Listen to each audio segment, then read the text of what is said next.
आप सभी का स्वागत है आपके अपने YouTube चैनल जैनित स्टडीज़ में।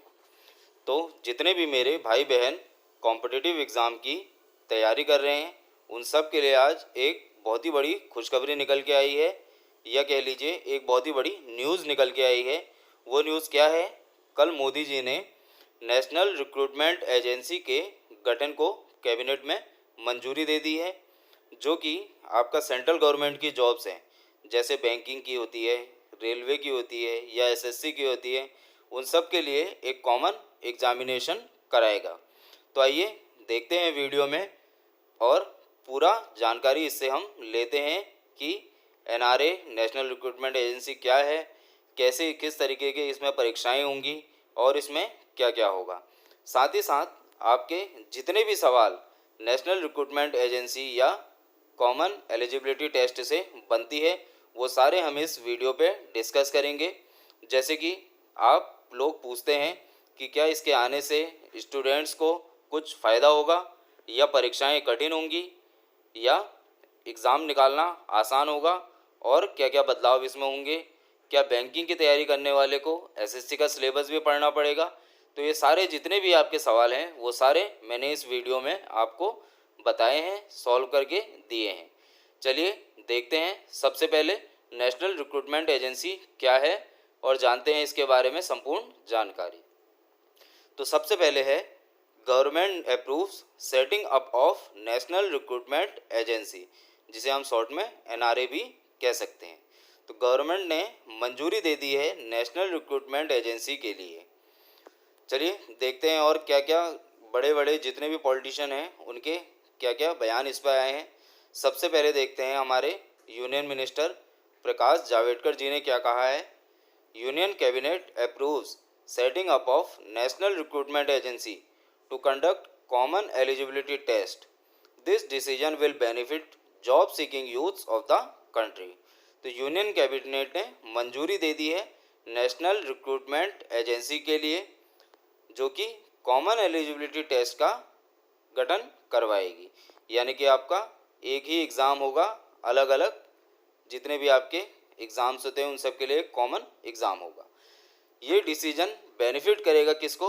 हमारे यूथ को, हमारे स्टूडेंट को, जो कि जॉब की तलाश में है, नौकरी की तलाश में है। चलिए देखते हैं अगला बयान हमारा आया है यूनियन मिनिस्टर जितेंद्र सिंह के द्वारा। तो ये इनका कहना है cabinet decision to set up national recruitment agency to conduct CET for preliminary examination to various government vacancies is a revolutionary reform. This will bring ease of recruitment, ease of selection and thereby ease of living for aspirant candidates. तो इनका कहना है कि cabinet ने जो decision लिया है, cabinet ने क्या डिसीजन लिया है? नेशनल रिक्रूटमेंट एजेंसी को लागू करने का डिसीजन लिया है, सेटअप करने का डिसीजन लिया है, जिससे कि क्या होगा, एक कॉमन एग्जामिनेशन होगा प्री सिलेक्शन के लिए, कौन सी? अलग अलग गवर्नमेंट की पोस्ट के लिए। तो ये एक क्रांतिकारी रिफॉर्म है। इससे क्या होगा? रिक्रूटमेंट करना आसान हो जाएगा। देखिए क्या होगा, आपका एक कॉमन एग्ज़ाम होगा और आपको हर एग्ज़ाम में बार बार प्री देने की ज़रूरत नहीं पड़ेगी। ईज़ ऑफ सिलेक्शन होगा, सिलेक्शन आसान हो जाएगा और इससे एस्पिरेंट्स को भी बहुत सुविधाएं मिलेंगी। अब देखिए क्या क्या सुविधाएं मिलेंगी एस्पिरेंट्स को। एक तो उन्हें बार बार प्री देने के लिए नहीं जाना पड़ेगा, उनका ट्रैवलिंग का कॉस्ट बचेगा और बार बार प्री देने से भी वो बच जाएंगे। तो आपका होगा क्या, एक कॉमन टेस्ट होगा जिसमें कि कुछ नंबर का वो रखेंगे, लगभग 100 नंबर का वो रखेंगे, जिसमें से आपकी कुछ कंडीशंस होंगी कि आपको इतने नंबर लाने हैं तो आपका सीईटी का एग्ज़ाम पास हो जाएगा। जैसे मान लीजिए अगर उसकी कट ऑफ 40 निकलती है 100 में से, तो जो भी 40 से ऊपर नंबर लेके आएंगे वो सीईटी पास कैंडिडेट कहलाएंगे। और इसमें क्या क्या होगा, अगर आपने सीईटी पास कर लिया तो आपको बार बार प्री एग्ज़ाम देने की ज़रूरत नहीं पड़ेगी। जैसे आप देखते हैं साल में कितने बार बैंक के एग्ज़ाम आते हैं, एसबीआई पीओ का आता है, एसबीआई क्लर्क का आता है, आईबीपीएस पीओ आईबीपीएस क्लर्क आता है, आरआरबी पीओ आरआरबी क्लर्क आता है, और भी बहुत सारी वैकेंसीज आती हैं, एसओ की आती हैं, इंडिविजुअल बैंक भी अपने निकालते हैं, एसएससी की भी बहुत सारी वैकेंसीज आती हैं। तो आपका साल में 2 बार ये एग्ज़ामिनेशन होगा। याद रखिएगा, बहुत से लोग कह रहे थे कि साल में एक ही एग्ज़ाम होगा, बट यहाँ पे क्या है, गवर्नमेंट ने एक सुविधा दी है कि आप साल में 2 बार ये एग्ज़ाम दे सकते हैं। तो जो भी कैंडिडेट ये एग्ज़ाम को पास करेंगे उनको 3 साल की वैलिडिटी मिल जाएगी, वो सीधे डायरेक्ट मेंस के लिए अप्लाई कर सकते हैं। तो चलिए देखते हैं अगला बयान किसका है। अगला बयान है श्री सी चंद्रा मौर्य। ये क्या है, सेक्रेटरी टू गवर्नमेंट है। इनका कहना है, there are almost more than 20 recruitment agencies in central government, although we are making exams of only 3 agencies as common as of now. In course of time, we will be able to have CET for all recruitment agency. तो इनका कहना है कि लगभग 20 ऐसी recruitment agency हैं central government की जो कि साल में एग्ज़ाम कराती हैं। हालांकि अभी गवर्नमेंट जो है सिर्फ 3 एजेंसीज को ही एग्ज़ाम करा रही है, जिसमें कि आपके IBPS इंक्लूड है और SSC इंक्लूड है और रेलवे रिक्रूटमेंट बोर्ड इंक्लूड है। धीरे धीरे जैसे टाइम बढ़ता रहेगा तो ये लोग क्या करेंगे, जितनी भी और अदर सेंट्रल गवर्नमेंट की जॉब आती हैं या 20 रिक्रूटमेंट एजेंसी है उनको भी इसके अंदर इंक्लूड कर लेंगे। तो चलिए बढ़ते हैं वीडियो में आगे और देखते हैं इसके क्या क्या पैरामीटर्स हैं या क्या क्या इसमें कहा गया है। तो कहा सबसे पहले है, national recruitment agency will conduct single examination CET for selection to non gazetted post group B and group C. तो नेशनल रिक्रूटमेंट एजेंसी जिसका अभी गठन हुआ है ये क्या करेगी, एक कॉमन एग्जामिनेशन कंडक्ट कराएगी जिससे कि आप लोग नॉन गेजेटेड पोस्ट के लिए अप्लाई कर सकते हैं, जैसे ग्रुप बी और ग्रुप सी के लिए। ग्रुप ए के लिए अभी इसका मंजूरी नहीं मिली है। अब देखिए अगला पॉइंट क्या है, after qualifying CET candidates can apply to any recruitment agency for higher level of examination. अगर आप लोग CET क्वालिफाई कर लेते हैं तो आप लोग अप्लाई कर सकते हैं किसी भी रिक्रूटमेंट एजेंसी के लिए हायर लेवल ऑफ एग्जामिनेशन के लिए। मतलब आप लोग सीधे मेंस के लिए अप्लाई कर सकते हैं CET पास होने के बाद। चलिए देखते हैं और क्या है इसमें। वैलिडिटी ऑफ स्कोर क्या है, 3 इयर्स। अगर आप एक बार CET क्वालिफाई कर लेते हैं तो आपको 3 साल की वैलिडिटी यहाँ पर मिल जाएगी। ध्यान रखिएगा इसके मार्क्स आपके मेन में काउंट नहीं होंगे। तो अगर आप पास हो गए तो इससे कोई फ़र्क नहीं पड़ता आप पासिंग मार्क्स से कितना ज़्यादा मार्क्स लेके आए हैं। और साथ ही साथ गवर्नमेंट ने ये भी कहा है कि साल में इसके 2 टेस्ट होंगे। इसका मतलब आप लोग अगर जैसे किसी टेस्ट में आपके क्वालिफाइंग मार्क्स तो हैं बट आप अपने स्कोर इंक्रीज़ करने के लिए दोबारा भी ये दे सकते हैं। और देखिए क्या कहा गया है, CET will be held to screen candidates at the first level for SSC RRB and IBPS। यहाँ पे आपको क्लियर कर दिया गया है कि अभी ये सिर्फ और सिर्फ SSC रेलवे रिक्रूटमेंट बोर्ड और IBPS के लिए लागू हुआ है। और इससे क्या होगा, आपके पहले ही फेज़ में बहुत सारे कैंडिडेट्स जो हैं यहाँ पर छट जाएंगे। कहने का मतलब क्या है, मान लीजिए 1 लाख पोस्ट आई है और करीब 20 लाख लोगों ने उस फॉर्म को भरा है, तो इस 20 लाख लोगों में से लगभग 80-90% बच्चे ऐसे होते हैं जो कि बिना तैयारी के लिए होते हैं, सिर्फ एक्सपीरियंस लेने के लिए पेपर देते हैं या कहिए उनकी तैयारी पूरी नहीं होती है। तो उनकी छटनी यहाँ पे पहले ही फेज़ में हो जाएगी और दूसरे फेज़ के लिए सिर्फ अच्छे कैंडिडेट्स ही यहाँ पर निकल के आएंगे। और देखिए क्या कहा गया है, मोड ऑफ एग्जामिनेशन क्या है, ऑनलाइन है। और एग्जामिनेशन का मोड क्या है आपका, ऑनलाइन है। ध्यान रखिएगा ऑफलाइन नहीं है, आपका ऑनलाइन पेपर ही होगा। चलिए देखते हैं और क्या है। ये देखिए आपका न्यूज़पेपर है, इसमें कहा गया है नेशनल रिक्रूटमेंट एजेंसी के गठन को मंजूरी, कॉमन एलिजिबिलिटी टेस्ट कराएगी, उम्मीदवारों को ग्रुप बी सी के लिए अलग अलग परीक्षा देने के झंझट से मुक्ति मिलेगी, सभी भर्तियों की एक परीक्षा। अब देखिए इसमें क्या कहा गया है, आपको सरकारी नौकरियों में भर्ती के लिए एक आरंभिक परीक्षा होगी। इसके लिए केंद्र सरकार ने बुधवार को नेशनल रिक्रूटमेंट एजेंसी के गठन को मंजूरी दे दी है। NRA कॉमन एलिजिबिलिटी टेस्ट कराएगा। ग्रुप बी और सी की भर्ती से इसकी शुरुआत होगी। प्रधानमंत्री नरेंद्र मोदी की अगुवाई में हुई कैबिनेट बैठक में यह फैसला लिया गया। बैठक के बाद सूचना एवं प्रसारण मंत्री प्रकाश जावड़ेकर ने बताया कि इसकी शुरुआत रेलवे, बैंकिंग और एसएससी की आरंभिक परीक्षाओं को मर्ज करने से होगी। तो अभी क्या है, अभी आपकी सिर्फ रेलवे, बैंकिंग और एसएससी की प्रारंभिक परीक्षा ही इसमें इंक्लूड की गई है। धीरे धीरे जो भी आपके अदर सेंट्रल गवर्नमेंट की जॉब आती हैं या उनके रिक्रूटमेंट बोर्ड होते हैं, उनको भी इसमें मर्ज कर लिया जाएगा। अगला देखिए, साल में 2 बार परीक्षा। जावड़ेकर ने बताया कि एनआरए साल में 2 बार सीईटी आयोजित करेगा। अभी रेलवे, बैंकिंग तथा एसएससी में ग्रुप बी और सी के 1,25,000 पदों के लिए करीब 2.5 करोड़ उम्मीदवार बैठते हैं। तो क्या होगा, आपका साल में 2 बार ये परीक्षा आयोजित की जाएगी। और देखिए क्या कहा गया है कि साल में लगभग 1,25,000 पोस्ट आपकी निकलती हैं, जिसमें से करीब 2.5 करोड़ उम्मीदवार जो है फॉर्म भरते हैं।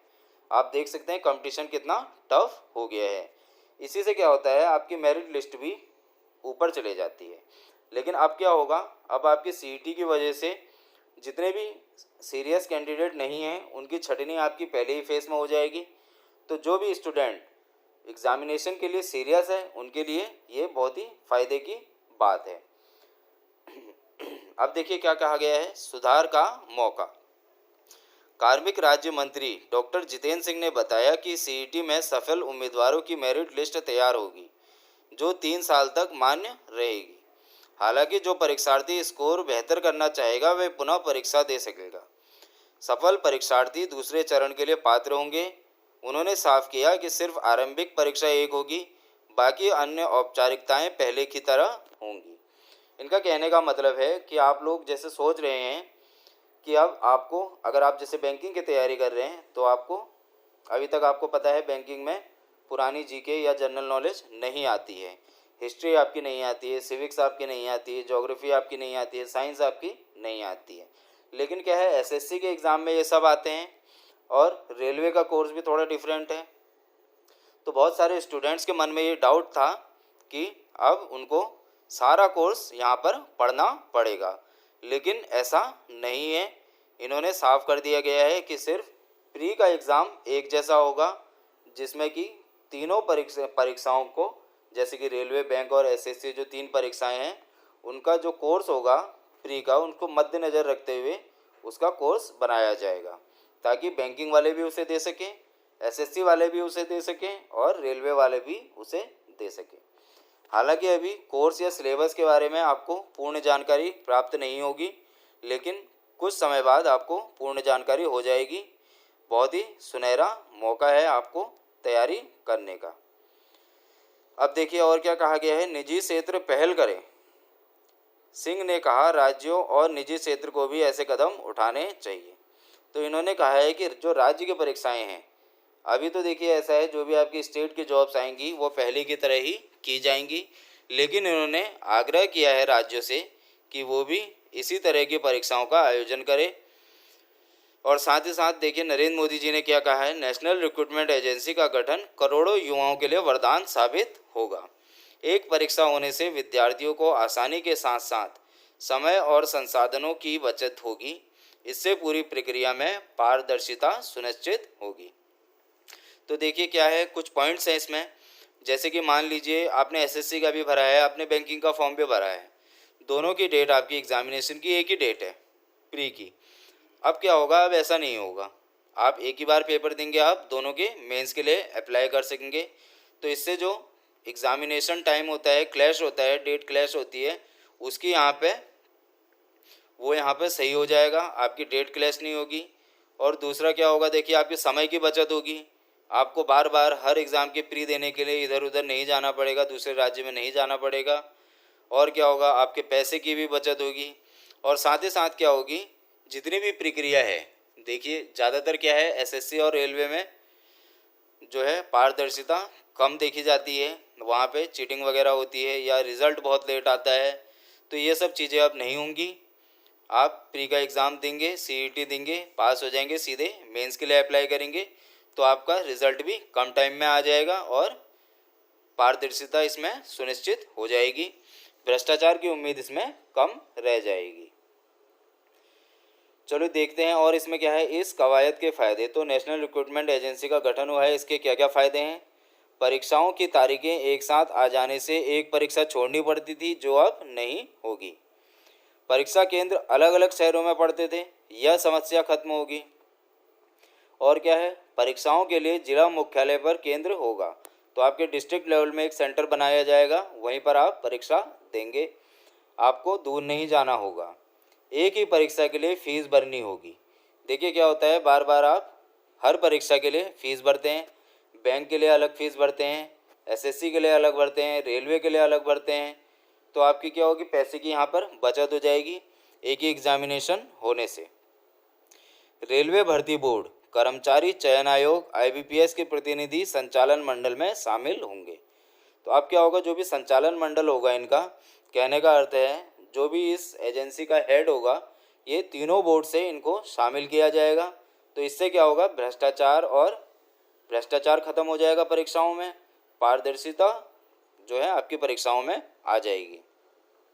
और देखिए और क्या होता था, इससे पहले आवेदन के नतीजे आने में 12 से 18 महीने लग जाते थे, तो सीईटी से यह समस्या ख़त्म हो जाएगी, बहुत ही जल्दी आपका रिज़ल्ट निकल के आ जाएगा।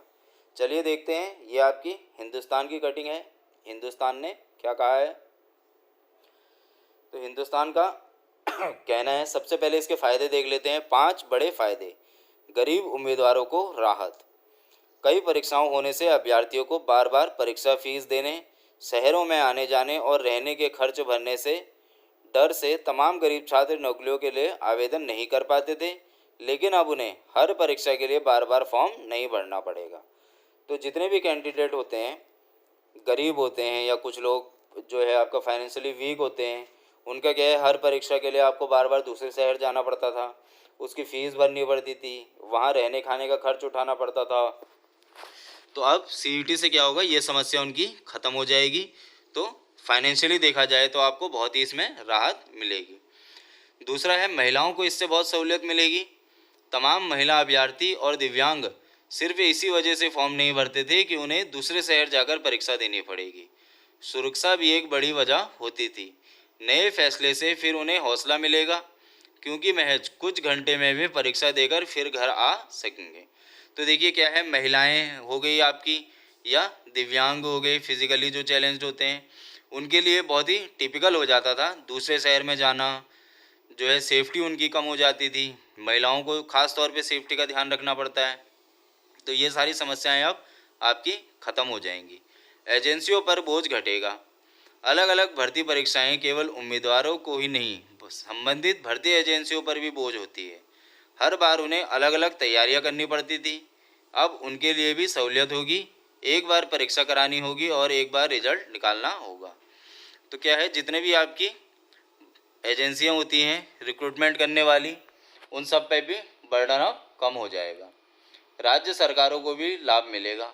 केंद्र और राज्य सरकार के साथ राष्ट्रीय भर्ती एजेंसी की ओर से आयोजित परीक्षा का परिणाम साझा करेगी। राज्य इसे स्वीकार करते हैं तो राज्य में नियुक्तियां भी इसी से होंगी। तो इनका कहना है, जो सीईटी की परीक्षा होगी उसका रिजल्ट जो है आपका ओपन कर दिया जाएगा। अगर किसी स्टेट में नौकरी आती है और वो सीईटी से पास विद्यार्थियों को लेना चाहते हैं, तो वो लोग यहाँ से विद्यार्थियों को ले सकते हैं। और साथ ही साथ जैसे प्राइवेट जितने भी ऑर्गेनाइजेशन होते हैं, वो भी यहाँ से रिज़ल्ट देख के सीईटी से अपने विद्यार्थियों को ले सकते हैं। तो इससे विद्यार्थियों के लिए जॉब के बहुत सारे अवसर खुल जाएंगे। और देखिए क्या लिखा गया है, खुद चयन का मौका। उम्मीदवारों को जल्द ही एक सामान्य पोर्टल पर पंजीकरण और परीक्षा केंद्रों का विकल्प देने की सुविधा होगी। उपलब्धता के आधार पर केंद्र आवंटित होंगे। ऐसा पहले भी ऐसा होता था, लेकिन अब एक परीक्षा देने से ज़्यादा फ़ायदा होगा। तो क्या हो जाएगा, आपको एक पोर्टल दे दिया जाएगा, आप वहाँ पे अपना रजिस्टर कर सकते हैं और परीक्षा केंद्र का विकल्प चुन सकते हैं। तो आपको एक बार रजिस्टर कराना पड़ेगा और आप जहाँ भी परीक्षा केंद्र का चुनाव करेंगे वहीं आपको परीक्षाएं देनी होंगी। और देखिए क्या लिखा गया है, एक साथ लाखों लोगों का टेस्ट होगा। सबसे बड़ा फ़ायदा यह होगा कि एक साथ लाखों लोगों की परीक्षा ली जा सकेगी। इसके लिए बहुत सारा संसाधन झोंकने की भी ज़रूरत नहीं पड़ेगी, खर्च भी काफ़ी कम आएगा और पारदर्शिता भी बनी रहेगी।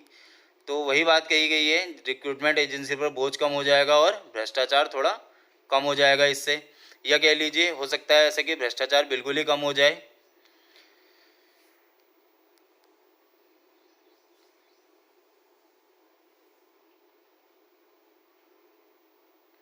और देखिए क्या कहा गया है, बैंक, रेलवे और एसएससी परीक्षाएं साल के अंत तक होंगी। तो राष्ट्रीय भर्ती एजेंसी को अभी बैंक, रेलवे और एसएससी की एक आरंभिक परीक्षा कराने की जिम्मेदारी मिली है। इनमें से कुछ की परीक्षा साल के अंत तक और कुछ की तारीख कोरोना के कारण तय नहीं हुई है। तो क्या कहा गया है कि इस साल के अंत तक पहली आपकी परीक्षा आयोजित की जाएगी। तो आप सब लोग तैयार हो जाइए, अच्छे से इसकी तैयारी कीजिए सीईटी की। बहुत ही अच्छा सुनहरा आपके लिए अवसर ही निकल के आया है। चलिए देखते हैं और क्या है। और देखिए आप लोगों के कुछ पॉइंट थे यहाँ पे, मैं उनको डिस्कस कर लेता हूँ। जैसे कि आप लोगों के मन में बहुत सारे भ्रम यहाँ पर निकल के आए हैं, उन सारे भ्रमों का मैं यहाँ पर निवारण आपके लिए कर देता हूँ। देखिए पहला आप लोग का भ्रम ये है कि बहुत सारे स्टूडेंट सोच रहे हैं कि अब आपको अलग अलग सब्जेक्ट पढ़ने होंगे या कहिए सारे सब्जेक्ट पढ़ने होंगे। जैसे कि मैंने शुरू में बताया था कि अगर कोई स्टूडेंट जो है आपका बैंकिंग की तैयारी कर रहा है, तो क्या अब उसको एसएससी का सिलेबस भी पढ़ना पड़ेगा कि या अब उसको रेलवे का सिलेबस भी पढ़ना पड़ेगा। तो ये सारा भ्रम आपको लग रहा है, लेकिन ऐसा कुछ भी नहीं है।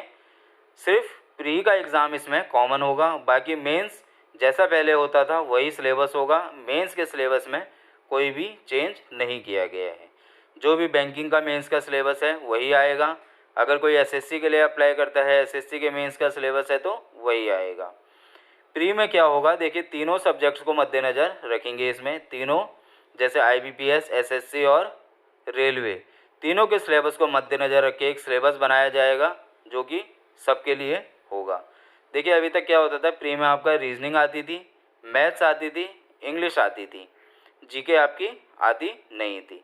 तो यही तीन सब्जेक्ट्स आपके समझा जा रहा है कि प्री के एग्ज़ाम में होंगे, जो कि लगभग हर एग्ज़ाम में आपका सेम ही होता है। चलिए देखते हैं दूसरा सवाल आपका है, क्या बैंकिंग की तैयारी करने वाले को एसएससी का सिलेबस भी पढ़ना पड़ेगा? तो ऐसा बिल्कुल भी नहीं है।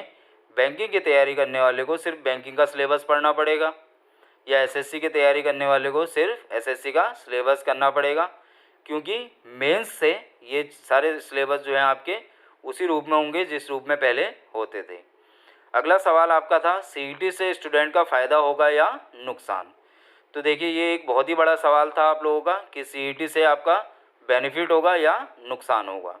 तो अभी तक जितना भी समझ में आ रहा है कि सीईटी से आप लोगों का फ़ायदा ही होगा। जितने भी अनसीरियस स्टूडेंट होते हैं, जो कि एग्ज़ाम को लेकर सीरियस नहीं होते हैं, जिनकी तैयारी नहीं होती है, उनका आपको पहले ही फेज़ में सारे के सारे छटनी कर दिए जाएंगे।